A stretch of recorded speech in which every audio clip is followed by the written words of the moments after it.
welcome to the show. I'm your host, Rondi, Lambeth, bringing to you what I think you need to know about your finances, your credit, and your taxes, and bringing you guests like the one I have today that's going to talk about branding. So my guest today is Henry Kaminski Jr. Look at that. I already screwed that up. That didn't take long. No retakes on this show, baby. Henry, how you doing? What's going on, my man? Thanks for having me. Really appreciate it. If you guys are listening to the podcast right now, you got to go to YouTube and check out the video because Henry and I use the same barber, it looks like. I literally just had mine done a couple of, about 15, 20 minutes ago. So looking awful sexy, Henry. You're looking fresh, my friend. You're looking fresh. Yeah.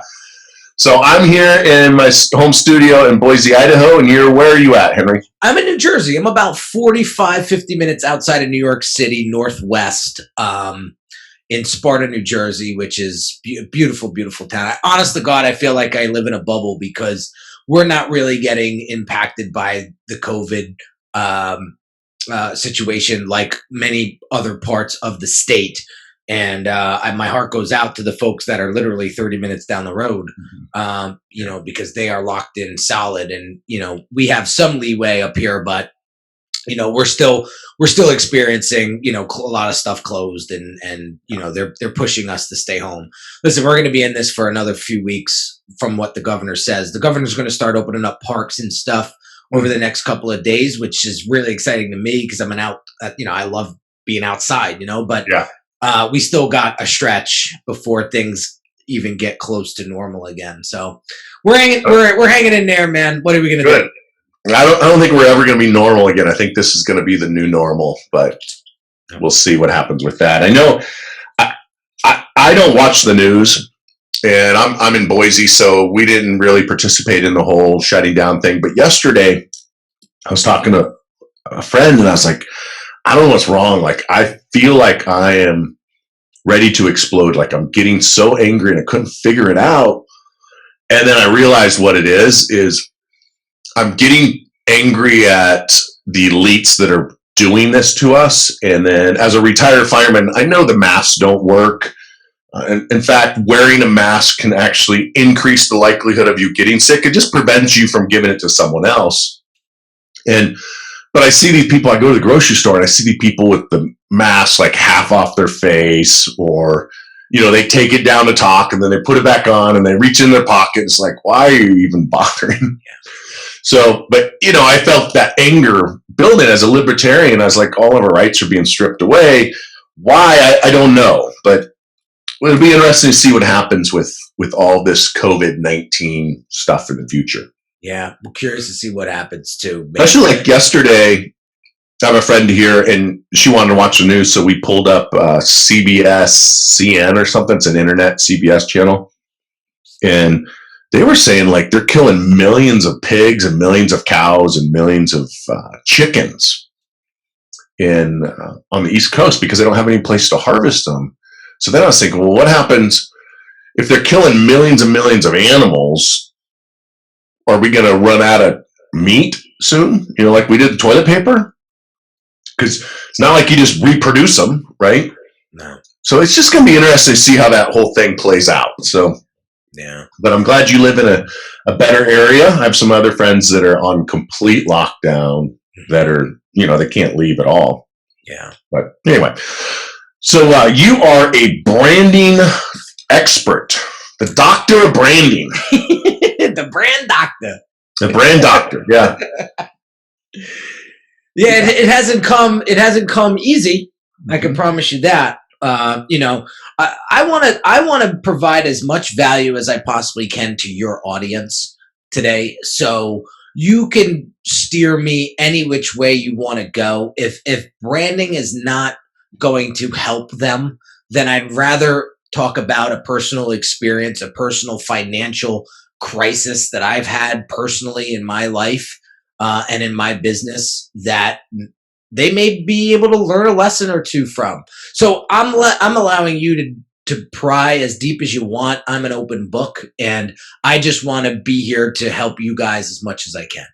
Awesome. Well, let's. I got a few questions I want to ask you because I think it's important because I think branding is the second most important thing you can do as an entrepreneur, as an employee, or just, take out faith and your kids and all that. But, it's moving forward with personal development. I think branding is second, only second to learning sales. I think sales is the number one thing. And I keep listening to your voice. I have to look up because I don't know if you've ever heard this before, but you sound a lot like Jordan Belfort. Oh, well, yeah. I can hear the accent. I mean, maybe the accent. I think that's what it is. Yeah, Jordan and I go way back. In fact, if you ever purchase his online sales training program, it's my computer he's using because his crashed, and it's my bald head sitting in the very front row on his very first recording of his straight line approach. So Jordan and I go way back. Oh, how funny. That's awesome. Yeah.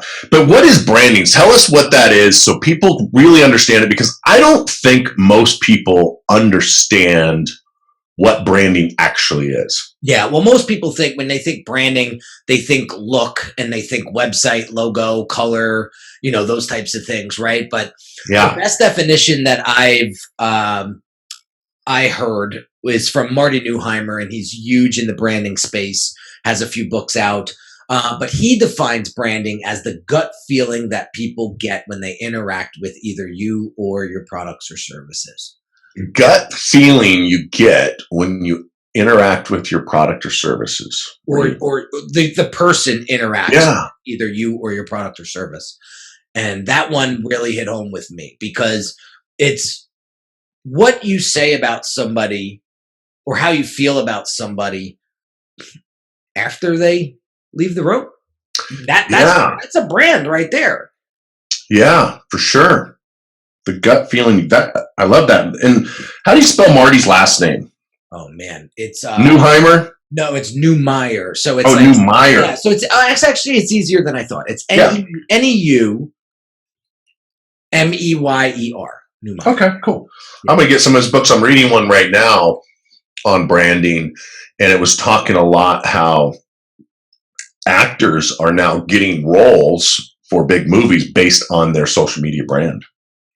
I could believe that. It's a big deal. Like, they use The Rock for an example. Is he can pretty much get anything he wants because of his social media brand, and they can use his brand to promote it. And I'm a huge Rock fan, so I'll go to pretty much anything he's in just because I like the guy. But I like that, the gut feeling you get. That's super cool. Yeah. Well, I don't want to. And then there's personal branding too. Yeah. So let's talk about that. Personal branding. So the definition that I found that I loved, and forgive me, I don't know where I even heard this from. I forget the guy's name, but he was explaining that personal branding is the crossroads between how you perceive yourself and how other people perceive you. So if that gap is really wide, we got a big problem. Because you may think you look like Brad Pitt, but you're 400 pounds, right? Yeah. And it's the perfect example that I could think of, But the smaller that gap, the stronger the alignment between you and the people that you interact with. And that calls for, or that deems for, a stronger personal brand. So it's really understanding who you are and living that, truth. And that was one of the best definitions that I ever heard of personal branding. And I share it. I share it on all my interviews because I think it's so great. I got to find out the guy's name though, because I got to give him credit. I keep telling that definition without giving him credit. So I apologize, but that was a great definition that I heard. And it makes total sense when you break it down like that. Yeah, I'm actually writing that down because I got a whole page of notes so far. And we're 10 minutes in. I love it. I know. So here's my other question with that is, what is the best way to use social media? Oh, this is a great question. Social media is a social network. It is a place to make friends, not money. Okay. Mm-hmm. And one of the things that has really made me transform my thinking about social media is being a producer of social media, not a consumer of social media. So it's two different things. Yes, it is. So right? So if you consume social media, those are the people that are just like scroll zombies that they just scroll and consume. Producing social media is actually interacting with people and engaging and creating friendships and relationships through social media. So what I'm doing right now is I go to big influencer pages. So I'm a B2B business. I work with small businesses, coaches, consultants, marketers, and help them either build out their personal brands or help them build out their business brands, right? And there are tons of people out there that have huge followings of the people that I want to serve, right? My audience. So I go to those accounts and I make friends with those folks. I engage with their audience. I have them come on my podcast. I go on their podcast. We create this relationship, but I am engaging all day long, right? And I shouldn't say all day long because I have to run a business too. But I do frame out times of the day where I block out 30, 40 minutes and I go in and I interact on social media. And what this does is it brings in a huge influx of those people's audiences to my account. And that's how I grew my Instagram account to over 153,000 people. So once those people come over to my account and they start to consume my content, now I have funnels in place, marketing funnels in place that brings them into my world. So I have video series, I have downloadable PDFs that you can get.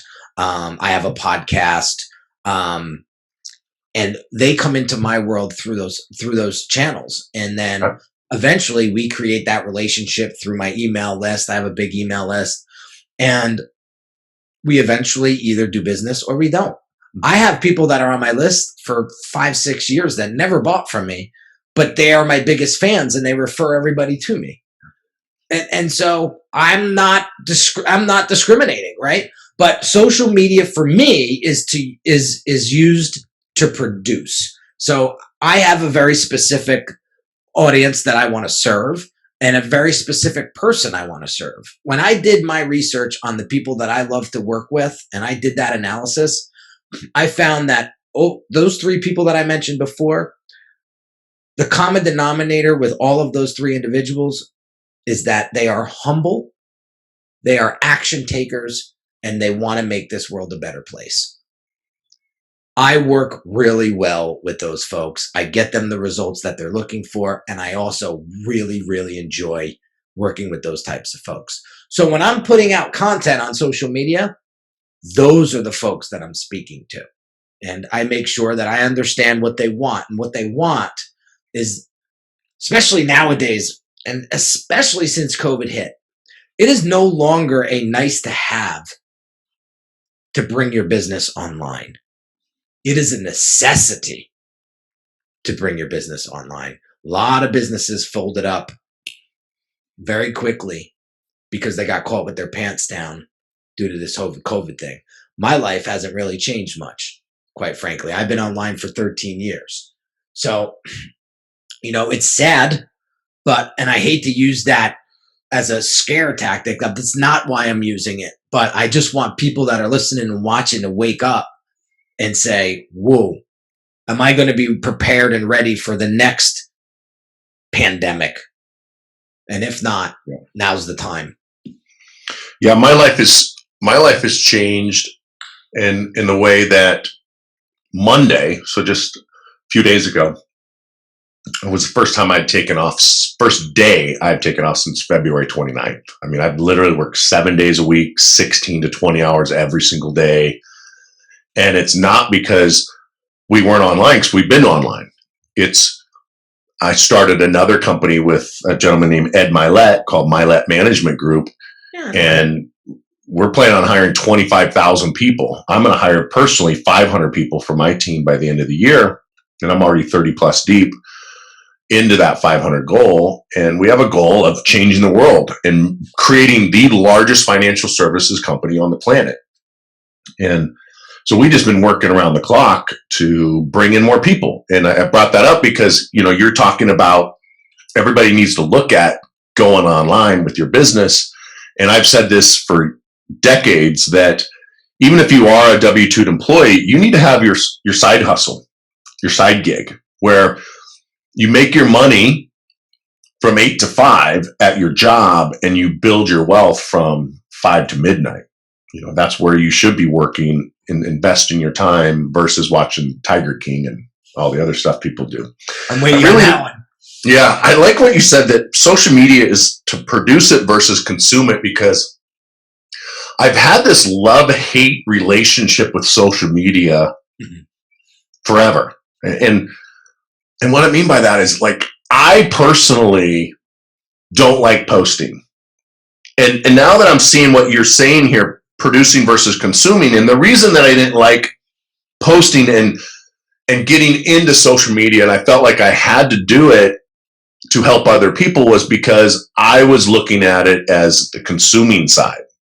That I can easily get sucked into it and spend way too much time. And so I had that love-hate relationship where I know I need to do it, but I don't want to waste the time, because as you start scrolling, I feel like I'm wasting time. And now that I'm seeing what you said here, produce versus consume, I don't know if that's going to help anybody else, but that helped me a lot.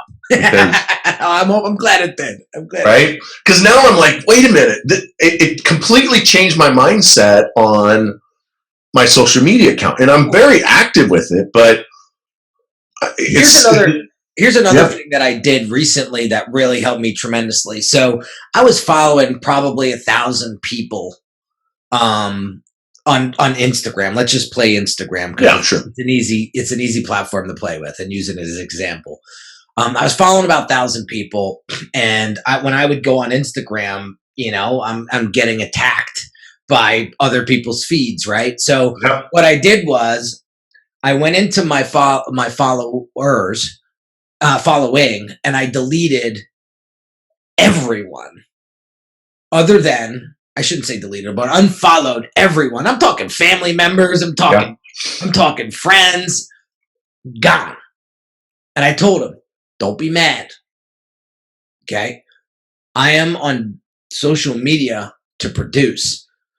The people that are left, which out of 1,000, we are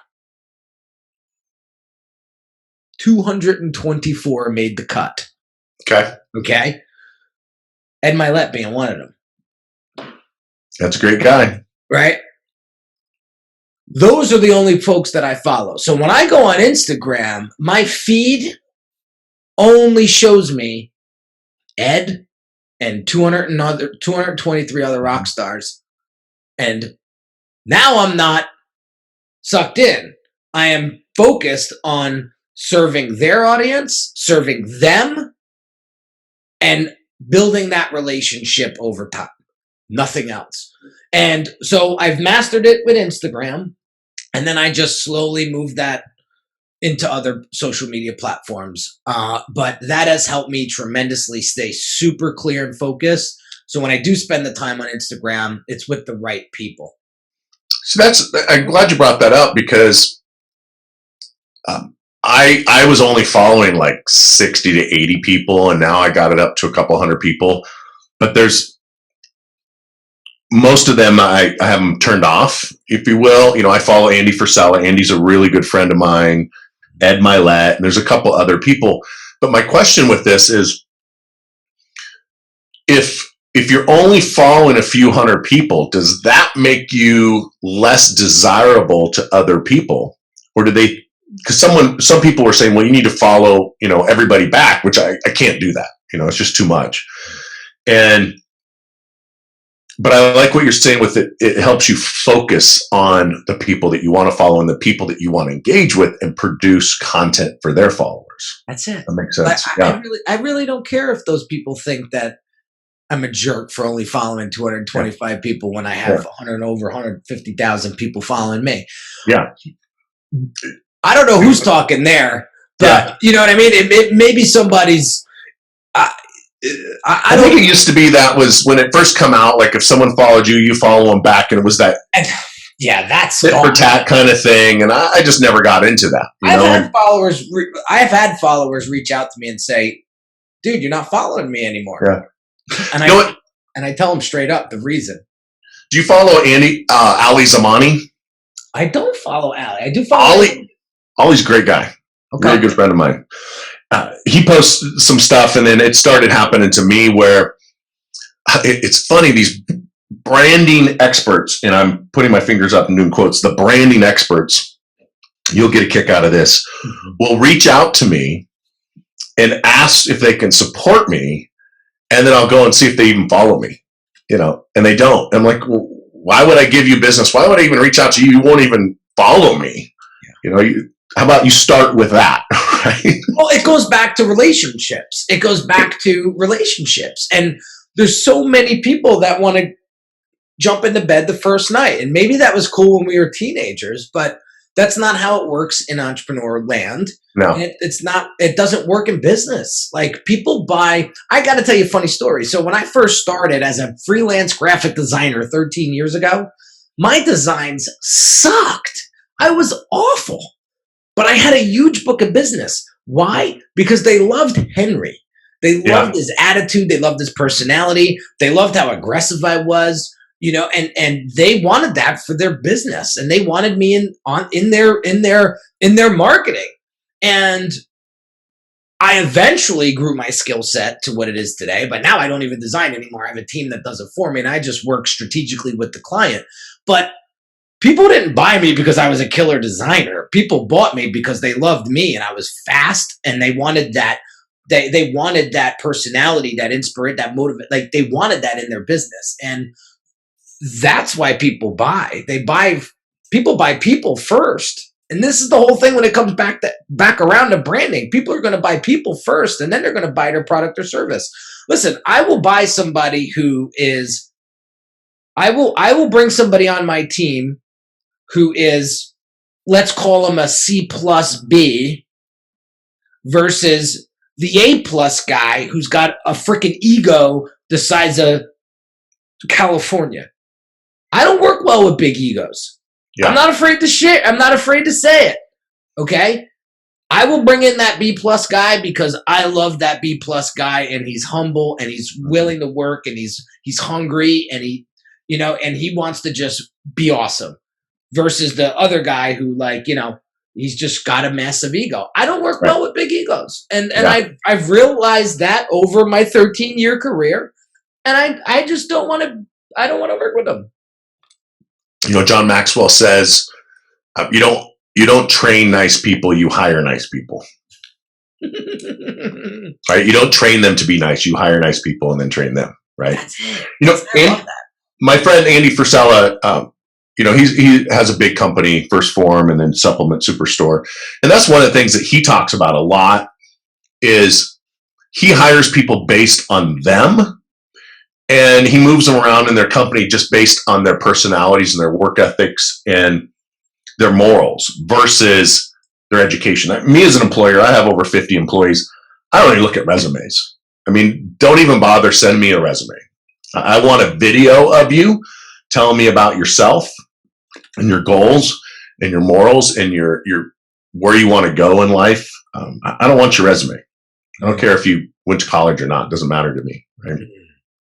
So there's another question that I think people miss out on with social media.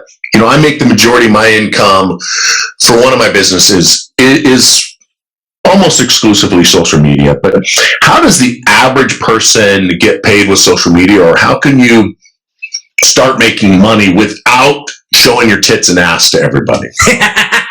Right? Well, okay. So let's break down the foundations here, right? Number one is you got to know who you're serving. Okay. One of the biggest things that I teach in my Brand Accelerator program is really identifying who it is that you serve and who it is that you want to serve. What are the problems? What are the pain points? What are the challenges that they are faced with every day? And how does your service solve those problems? That is the core bottom foundation of any business, right? So what you need to do is identify who that person is and out information and content that's going to help these folks. You know, people always are like, Henry, can you come in and do an audit of my business? I want you to look at my email sequences. I want you to look at my marketing, and I come in there and I go, I read 3 lines, and my blood pressure starts to boil. Yeah. And I go, let me ask you a question. You got a best friend who loves to fish, and you know that he loves to fish. And you come across an article about fishing that you think would really benefit him. How would you write that email to him? Right? And they're like, and they're like, well, I would just forward and I would say, yo, Joe, go check this out. I just found this is awesome. And then I go, okay, let's go back to your email. Your email has a logo on the top of it. Do you send emails to your friends with logos on top of it? Get rid of the logo. And then they have big headlines, sub-headlines, and these big, like, you know, H1 headlines, right? Like the big bold. Right, yeah. Is that how you send emails to your friend? No. So when I get emails from companies that are speaking to me with professionalism, but like a bro, I am immediately connected with them. When I get an email that has images in it, logos at the top embedded, like, I feel like I'm being sold something. And I hate to be sold, but I love to buy. Mm-hmm. So how are we communicating with our audience? Is it coming across personal? Is it coming across transparent? Is it coming across authentic? Every email you send me is trying to sell me something. Unless you're a clothing store, let's take a step back and let's think of the old Gary Vee mentality, where the jab, jab, jab, right hook philosophy, right? Where you just give and give and give and give and give, and then when you're ready to ask for something, then you ask. So I do this with my content. When I send out emails to my list, I send out 3 a week. The first one is off to YouTube. I want you to go check out this video. It's going to help you build your business online. And then Wednesday, it might be a rant. It may be something that's fresh in my mind that I've experienced. I'll give you the one today. This guy was trying to sell me a $25,000 package. I go to his website. It looks like it was made in 1998 with 0 testimony, 0 social proof. And you're trying to get me to invest $25K. How can I do that? It's 2020, guys. We live in such a review-based economy. How can I hire you with no proof whatsoever? I'm sorry, but I've been in business too long to take people's words anymore. And that's, we get bombarded so much every single day that our bullshit meter is so strong compared to, our grandparents. I mean, we're bombarded. I remember what the stat, it's a few 100,000 logos a day or something, because if you consider your face a logo with everything is hitting you, and maybe it's a few 100,000 a year, I don't know what it is, you probably know, but it's a lot. I mean, we're just, in our reticular activating system is now starting to, our RAS is just shutting everything down. Like, it is hard to get through. It is. Like, because of that. So, what you're saying is, in order to get paid on social media, you need to find out who your client is and how you're going to help them, and treat them like your friend versus a mark, versus a sale. Yep. And then the other part of that is delivering a product or service that they're willing and able to buy. Yeah. People think that they have all this experience and they're going to package it in this online course and sell it.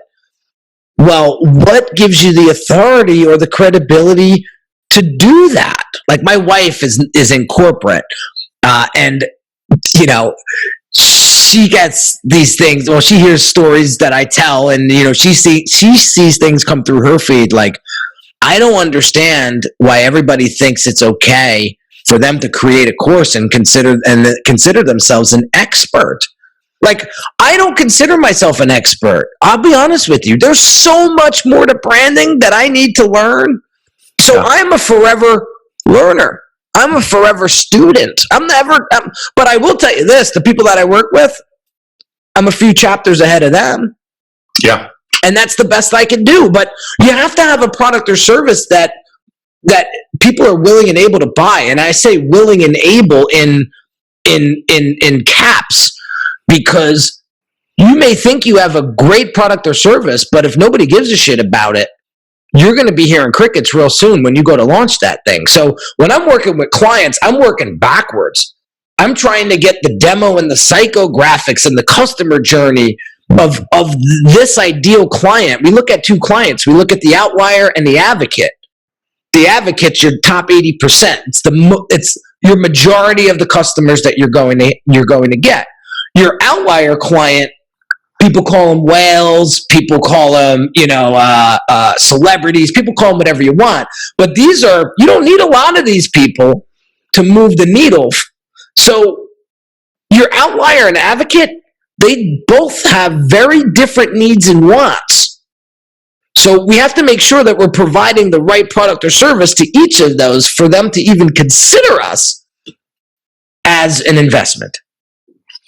You said something there, and I appreciate everything you just said there too, but what is the customer journey? What are you talking about with customer journey? That's a great question. So it's the compelling event that happened in that person's life for them to say, I need you.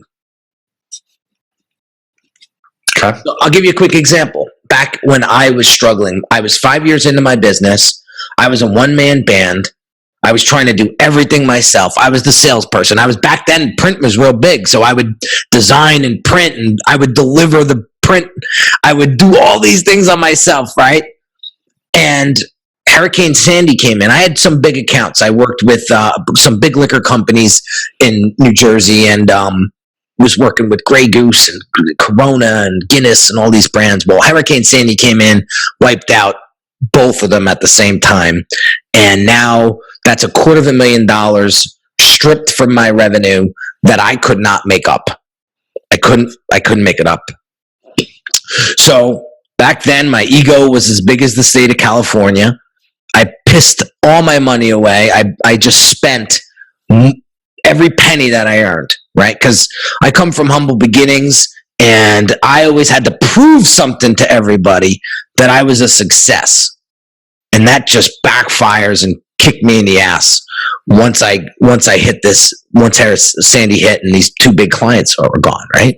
So now I'm struggling, and I can't figure out what to do. But I'm still spending because I don't want my wife and I don't want my friends and family to think I'm a loser.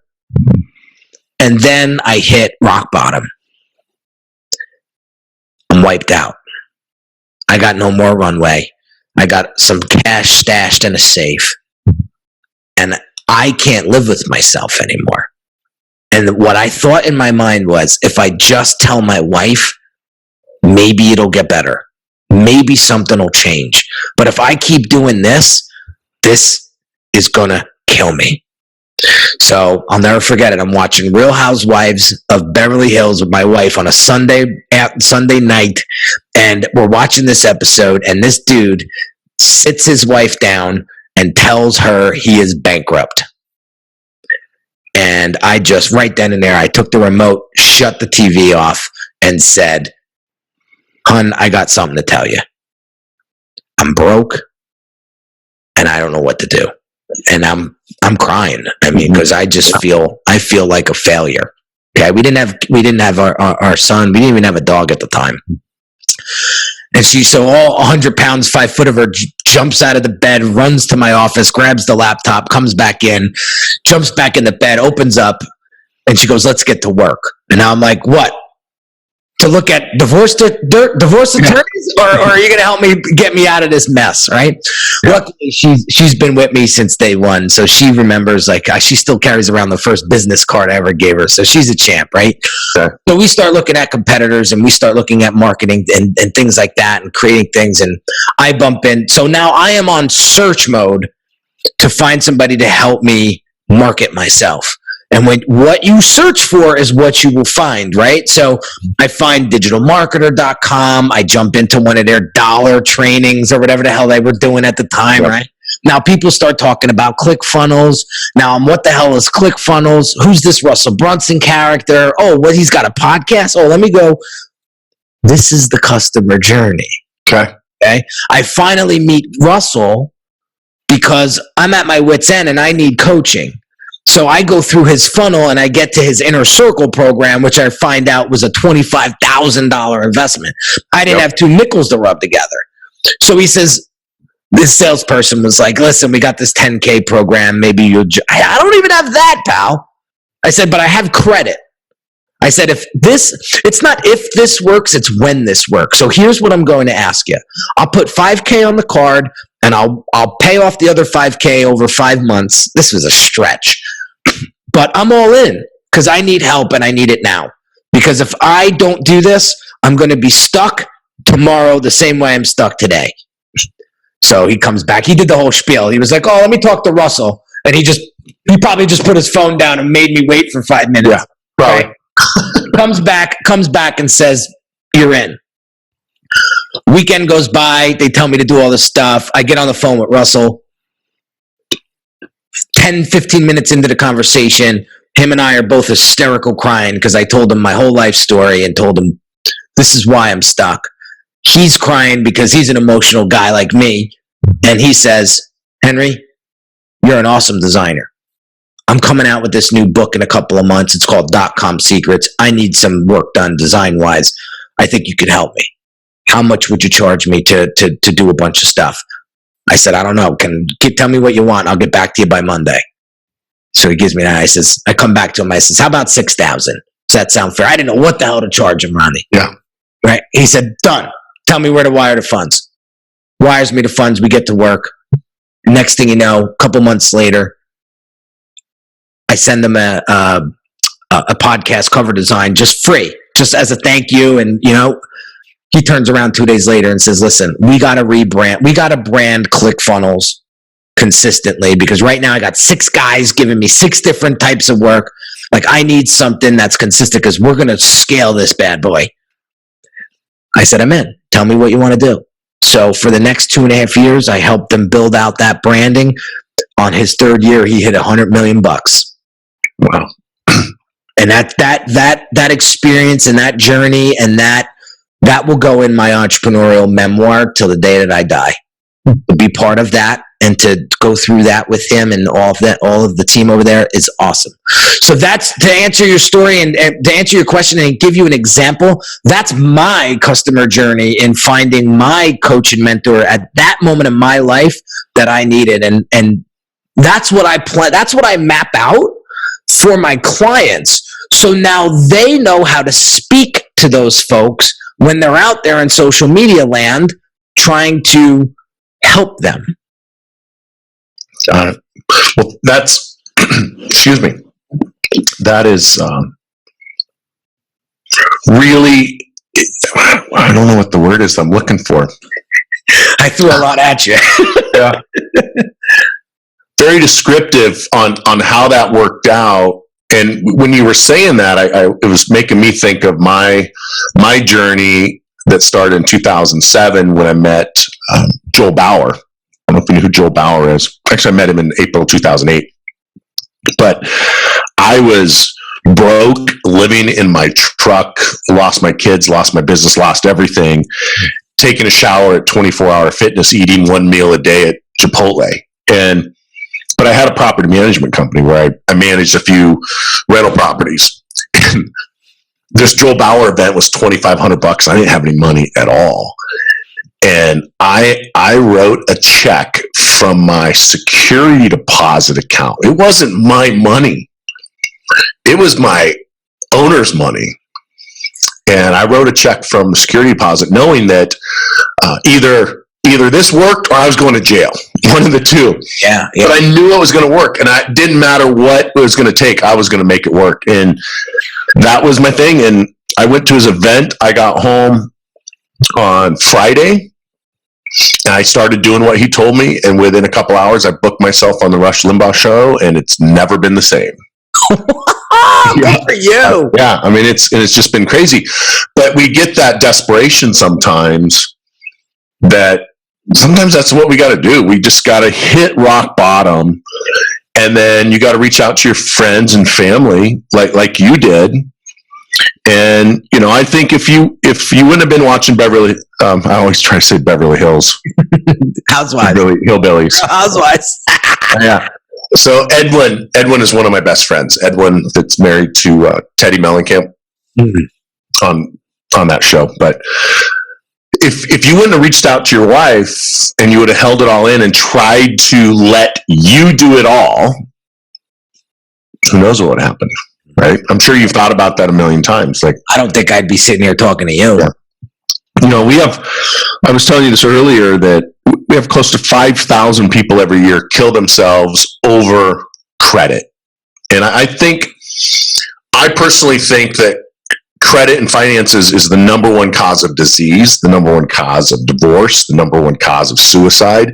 And what I mean by that is when your finances is out of order, you have bad credit. And when you have bad credit, you're not able to do certain things. Like, imagine if you would have let that go on any farther and you didn't have credit cards to put that on, what you would have done. And people don't realize how important that credit score is.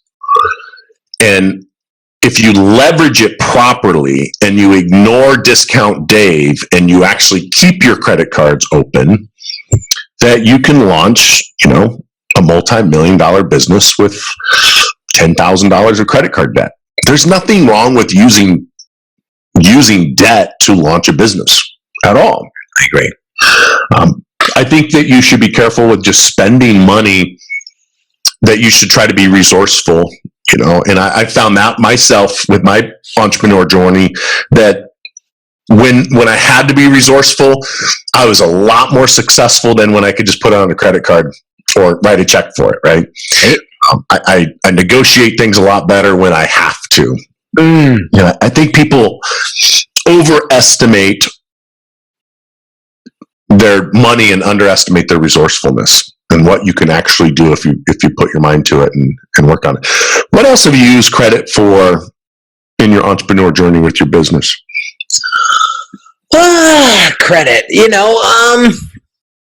just all of the tools and resources that I use on a daily basis to help run the company, smoothly. For like my project management software, the way that I work with my virtual team, we use a software called Time Doctor that tracks all of their time and work and load and things like that. Like, phenomenal. So I've been using credit to really.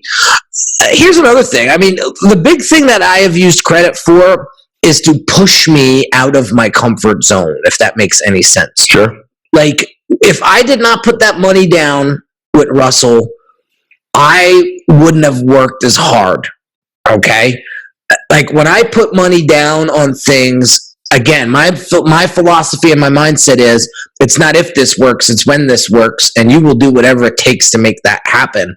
And I'm like the Terminator when it comes to that stuff. Like, you're not stopping this bull in a china shop when I put my mind to something, or if I invest heavily into something. And so, another side of that, another point to that question is this. I used a lot of credit to invest in myself. Listen, man, I came from a divorced family. I came from a father who worked 4 jobs. He was a shop mechanic at UPS for 33 years. I love him. He was such a hard worker. He gave me the work ethic that I have today, right? But I grew up with tons of skeletons and insecurities in my closet that I needed to deal with. It dripped into my marriage. It dripped into my personal life. It dripped into my business relationships with people and clients. And I needed to face those demons head on. And there was a really dark point in my life, I would say 2016, 17.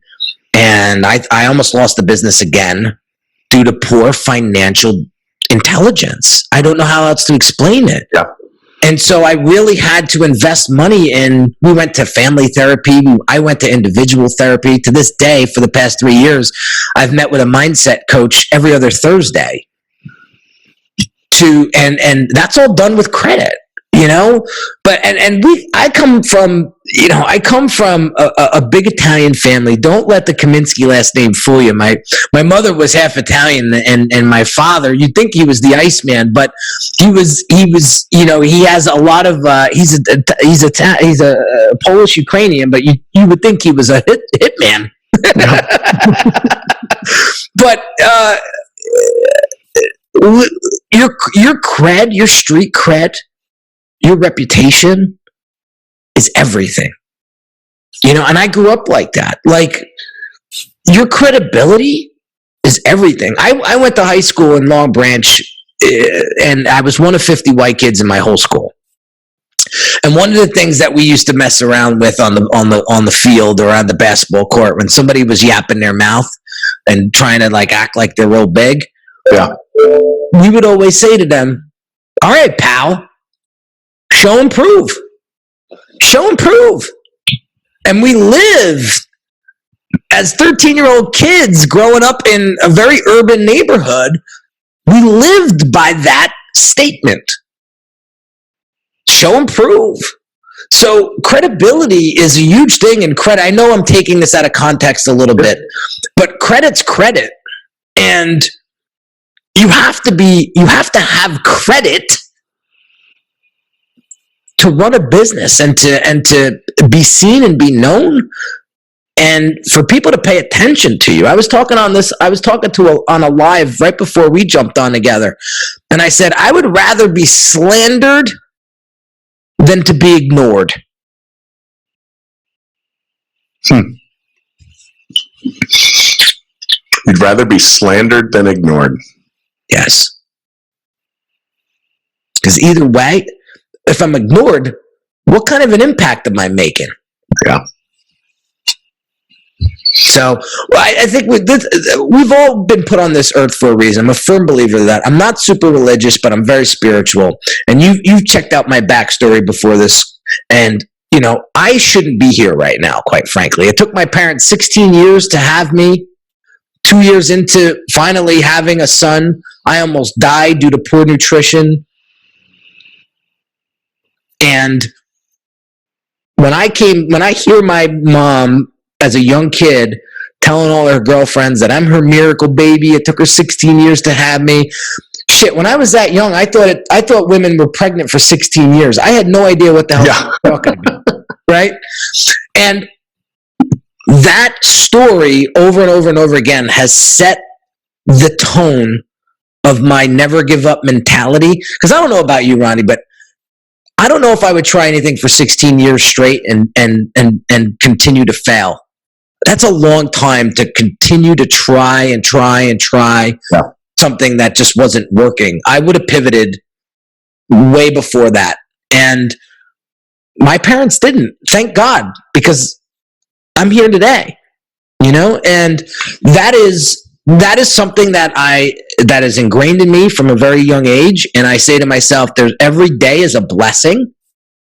And when me and my wife were trying to have a kid after many years of not wanting children because of my insecurities, it took us 2 years to have our son because we had to go through IVF.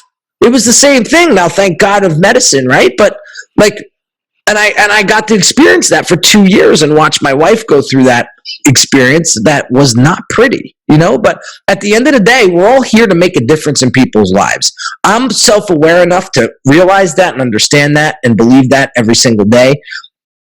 I just happen to be a great guy who loves design and loves helping people grow their businesses, but at the end of the day, I want to leave you better than when I found you.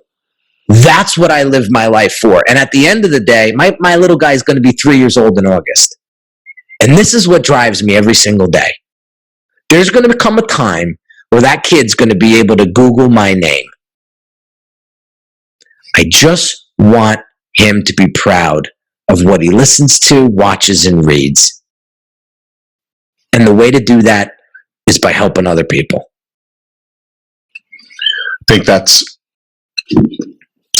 one of the most impactful things you've said so far, or at least for me, because that's a series that I'm working on right now for my YouTube channel, and that is, do you make your kids proud? Is what you're doing today going to make your kids proud in the future? Because we're taught that we want to be proud of our kids. You see it on the back of the minivan, proud parent of. But how often do you ever see, proud kid of, right? And I think if people looked at that differently, that your kids are always watching. And there's a country western song. It's not really country anymore. It's kind of a pop song where it's, Daddy, I've been watching you, and he goes through his life and from cussing to praying to becoming a good father. It's basically that he's been watching his dad. And that's really powerful that you said that. I want to bring something up because we're running out of time, and that is on credit. Our credit scores really are a report card of today. That doesn't mean you're a good person or a bad person. It just means that you understand how to manage your credit. And it's not a life sentence that if you do go broke, like you and I both have done, that's partly why I started a company. My little brother killed himself about 12 or 13 years ago. And it was over some credit issues. That was part of it. There's some other stuff. There are always other stuff, right? Relationship issues and not feeling like he could make a difference. But I think I always tie everything back to money and credit because we're not taught about money and credit. And that's my why is I want to I want to change lives through financial education. That's beautiful. But your credit score is not the end all be all. It's not who you are, it's who the banks, how they look at you. It can be corrected, and sometimes it can be corrected very quickly. You don't have to wait 7 to 10 years. The whole 7 to 10 year thing is the restrictions that the government puts on banks of reporting. They don't have to report anything, but they can't report it longer than that. And, we use that to get the items removed quicker. But the other thing you brought up with using your credit for self-development, personal development, I spend about 20% of my income on my health because I'm suffering from Lyme disease. I've been in and out of the hospital over the last 5 years.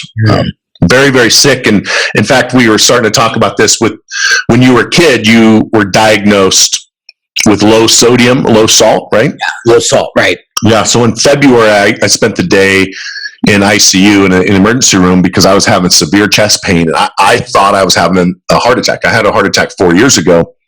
And I honestly thought I was having a heart attack. And they couldn't really find anything. And then I started doing some research, and I was drinking a gallon to 2 gallons of water a day, and it's called Cocoon, K-A-Q-U-N, and it's H2O64, not H2O. So I just said H2O64. It's H64O. I'm sorry, H2O64. So it's 2 parts of hydrogen, 64 parts of oxygen. And when you drink that much oxygenated water, it strips you of sodium. Wow. And the reason I was in the ER thinking I was having a heart attack was because I didn't have the sodium and salt. So now I actually drink my water with salt. But I spend a lot of my income on my health, and then I spend a tremendous amount of income on personal development and self-improvement, a lot. And the reason I'm bringing this up is you had said earlier that you used your credit and that you think that's a good way to use it, and I do as well. But I want to add a little caveat to that. There are a lot of people out there that say they're experts in things and they create courses. And you brought that up. And I see them. I see these 19-year-old kids with credit repair courses and how to build business credit and all of this stuff. And then I log in, and they're telling you to commit felonies. There's one that I won't say his name, but if you've ever watched YouTube, you've probably seen this dude in his Lamborghini in his garage. And he's got a guy 7 minutes in the video. He's telling you to commit a felony. And he just doesn't know any better. Wow. So my point to all of this is you should use credit for self-improvement, but just be really, really careful on who you buy from. You don't necessarily have to buy their course and go to their seminar. And I do a lot of public speaking, and I see the same people at all these different events, and they're not doing anything. They become seminar junkies, and they get off as in it encourages them, energized to go to these events, but then they go back home and they don't actually do it. So instead of doing that, if money is tight and finances and credit is tight, you can get a lot of that same information from a book you can buy on Amazon for $10. So that's all I was trying to say on that is start with the book. There are great programs out there, and I want to know about your program, Henry, on the branding program. Sure. But there's also a lot of garbage out there, and you got to be really careful and be resourceful, like I said before, and start with books, and then work your way up, and make sure that you're actually finishing what you started. Thank you. And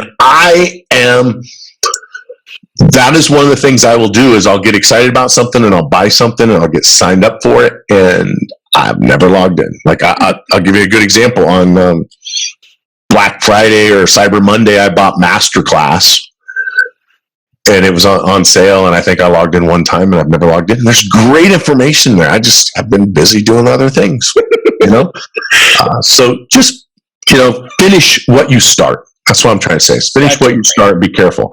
So with all that, how does someone get in touch with you, Henry? Yeah, so I'm going to send you right to my website. It is Unique Designs with a Z at the end, not an S, .net. And if you want something tangible, I'll send you to this link. It's Unique Designs with a Z at the end, not an S, .net /brand strategy. Very simple. That's going to give you a 36-page guide, very well produced, very straightforward, step-by-step on how to scale your business online. And that is my freebie to you guys that are serious about really taking your brand and bringing it online and scaling it online. I don't leave any rock unturned in that document, because I want to make sure that you guys get an understanding of the level that I play at, and it's not amateur. No, I saw on your page that you worked on 3 of John Bon Jovi's tours, right? Yeah. I have the CD right here. This is the CD that I designed for him. I'm in the process of getting this framed because we're going on almost 10 years of this, but cover to cover, that was such a great experience. There were some cool perks involved too. When he opened up MetLife Stadium in New Jersey for the first time, we were there. It was really cool. So, it's been a beautiful journey, a lot of ups and downs, a lot of turbulence, but man, do I not regret one bit of it, because it makes me the man I am today. And if it didn't happen, I wouldn't be here today, telling you these stories. I know that's I did a video not too long ago about the entrepreneur roller coaster, and that it's literally, I feel this way every day. I don't know about you, but I feel like quitting every day.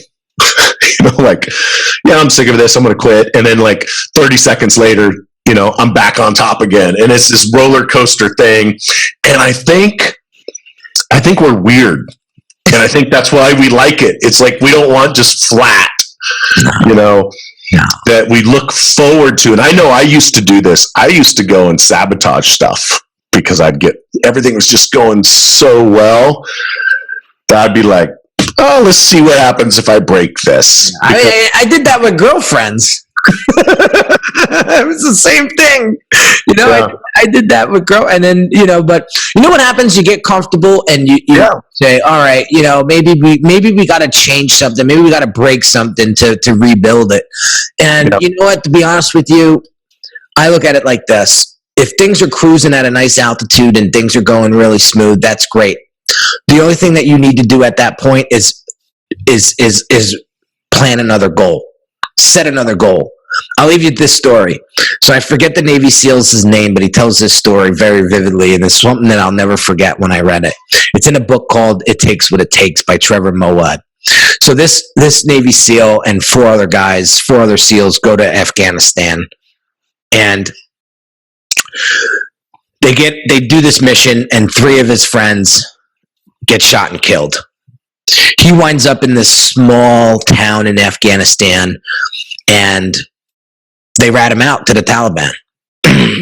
Taliban comes down, finds him, shoots him 11 times. He's able to escape.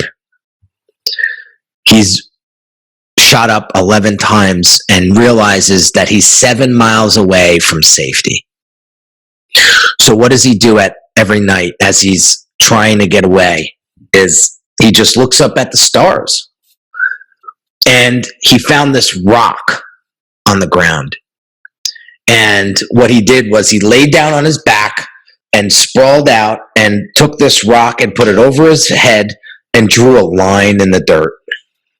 And then he would crawl like a caterpillar until his feet, the tip of his toes in his boots, would hit that line. And then he would draw another line.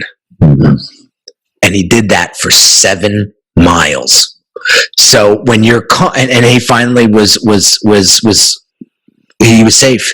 So when I hear stories like that, I want to tell you, Rondi, it's time to draw your line. Mm-hmm. And you just keep drawing. I'll tell you, when you're 90 something years old and you're looking back, and you do what I tell you to do, you're going to say, shit, I lived a pretty awesome life. And that's what I'm striving for. Yeah, I think that's something that I started a program last year called 75 Hard. And it's completely changed my life to where it made me realize that I can always do more. And when I'm competing in 75 Hard, it's like I go to bed absolutely 100% exhausted. Like there's, obviously you can always give more, but you feel like I can't do anymore. I got so much accomplished today. I got so much done. I'm exhausted. You lay down, you close your eyes, and you're out, right? And then you wake up and start all over again. And a lot of people don't realize this. It's not about the money anymore. I grew up extremely poor. And in the beginning, it was all I was trying to prove something, and it was all about money and trying to become successful. Now it's just like it doesn't matter anymore. Fortunately, I don't have to do what I do for free, but I do a lot of what I do for free, including I have a free credit repair system where, and it's not a do-it-yourself program. It's not log in and watch my videos. It's actually, we do it for you absolutely free of charge, no strings attached. Mm-hmm. I want to help you. And if you can't afford to pay for it, I'll just do it for free. And I'll pay money to my staff to do your credit repair absolutely free. So Henry, it has been awesome having you on today. Likewise, man. I want you to come on my show, the Brand Doctor Podcast. I really do. I really enjoy you. I feel like we have some really great synergy and energy together, and I would love to have you come on my show. Yeah, I'd love that. I love that. So again, how do people get in? It was uniquedesignswithaz.net. Correct. Right? Yep. And that's going to be in the show notes, that if you're watching this on YouTube, it'll be scrolled down a little bit and you'll see it in the notes there. And if you're listening on one of the podcast platforms, it'll be in the show notes. So it's easy to find. And then it's /brand strategy, right? Yes. To get that guide. Yes. Very cool. And I think that guide's going to be great. And then, I'm assuming on there, it's going to give them information on how they can hire you. Yeah, and engage absolutely. With you, right? Yeah, absolutely. Everything starts with an introductory consult call. We're very upfront with our clients. We only work with about 12 clients a year. So, wow. We don't, it's not a factory over here. My goal is to help you get one of those plaques on the wall that you see behind me, which is the 2 Comma Club Award. So that takes a lot of effort, takes a lot of time. and strategy. And we found that 10 to 12, really 10 is our threshold to deliver the standard of quality that I want to deliver. So. Yeah, I did notice your 2 comma club thing there. I'm working on the 3 comma. That's nice. Thing, right? Nice, awesome. All right, man. It's been awesome having you on the show again. If we can help you guys at all, just go to the show notes for the links, and then I'm going to check out that book. It Takes What It Takes. I'm friends with Marcus Luttrell and David Goggins and a bunch of those other Navy SEAL dudes. They're amazing. That's the guy's name, Marcus Luttrell. Oh, it's Marcus Luttrell. Yeah, it's Marcus Luttrell. That's the story of him. Yeah. Yeah, he's a great, really, really good guy. So, but anyway, it's been great having you on. Until next time, see you later.